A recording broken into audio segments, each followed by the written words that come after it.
Alright, before I get into this TNA Hardcore Justice 2014 review, I want to announce that a couple hours ago, I did a Google Hangouts reviewing TNA Hardcore Justice 2014 with AmericanAlucard on his channel.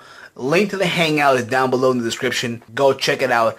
A lot of stuff was talked about, not only about Hardcore Justice, but also stuff in wrestling as a whole and in general. If you are new to this channel, subscribe to this channel.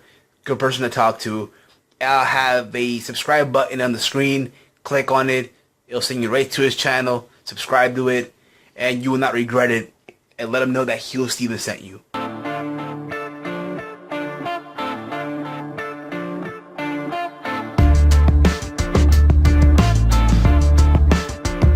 Alright, this will be your TNA Hardcore Justice 2014 review. Overall, I thought this was a very good, solid show by TNA. Yes, there were some things on this show that I would have done differently, but once again, this is my opinion. But nonetheless, I thought this show was a solid, enjoyable show by TNA. It opened up with Bram vs. Abyss in a Stairway to Janice match. Overall, I thought this was a good way to open the show. The weapons that were used were good. The spots that were done was also good. I'll be honest with you all. I'm happy that Abyss, being the veteran in this situation, if you will, was able to put over the young talent in Bram. It's always good to see the young talent put over. And what's one thing about TNA that I need to really say? TNA needs to really start emphasizing more on the young talent and pushing these young talents, if you will. Then you had EC3, Rockstar Spud, and Rhino in the ring. And EC3 talking about Bully Ray putting Dixie Carter through a table a couple weeks ago. And he talks about how Kurt Angle had him get arrested, not only himself, but with Spud and Rhino. He thanks Kurt Angle for getting himself arrested because he realized that in jail he had a moment of clarity, and he realized that Rhino is the one to blame for Dixie Carter going through the table, and he screams at Rhino, and Rhino screams back at him, and they're arguing back and forth, where EC3 ends up slapping Rhino, and he starts beating the fuck out of him in the ring, outside the ring. The funny part about this was that Rockstar Spud was trying to control EC3 to stop him from attacking Rhino, to no avail. At the end of it, he had EC3 hit Rhino with the knee trembler to knock out Rhino. I'll be honest with you all. Do I want to see a Rhino versus EC3 feud? No, I don't. Because I feel like EC3 is so talented right now that he should not be wasting his talent in a feud against Rhino. But I do feel that this will be a transitional feud where they'll have only one match and that's it. And I think Rhino, being the veteran, if you will, would put over EC3, which I think is quite obvious. Then you have Samoa Joe versus Low Ki in the X Division title match.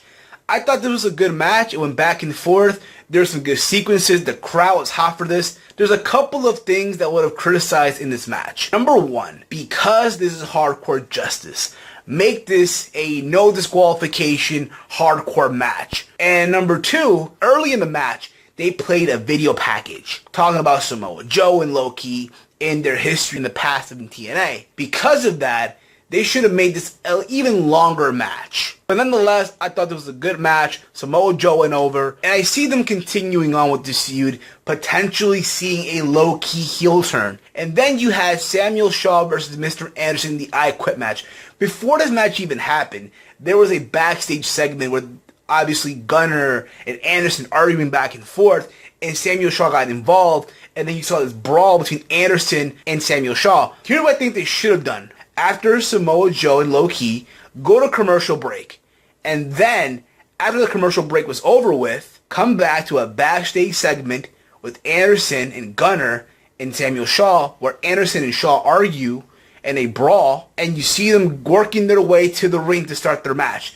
You don't have them brawl and then go to commercial and then come back from commercial where they're brawling and Anderson music plays while they're brawling. But overall, I'll be honest, I thought this was not a good match. I felt like this was not the best I Quit match I've seen.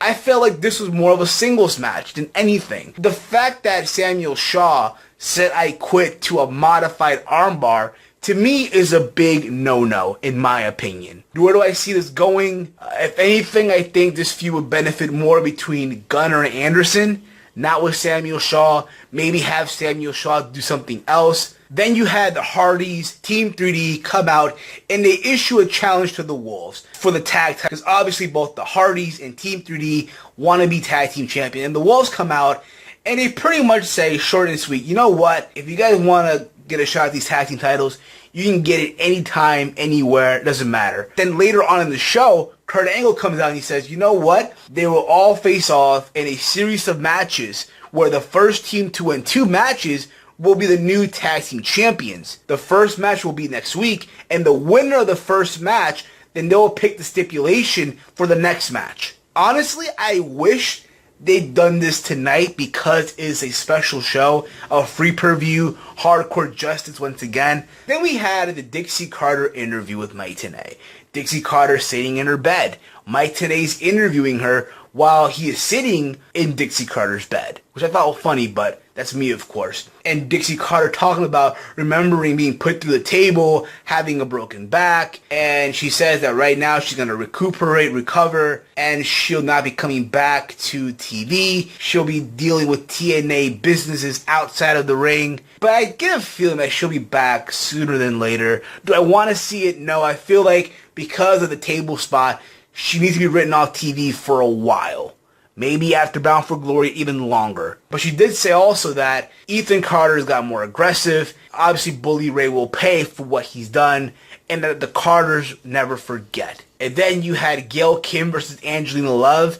The last knockout standing match for the Knockouts title. This was a good match. There's a lot of good sequences from both women. They both worked hard to make this match look good. There was a better than Divas chant from the crowd in New York. And there were some good spots, like I said. You know, Angela Love did like a super kick, whatever it was.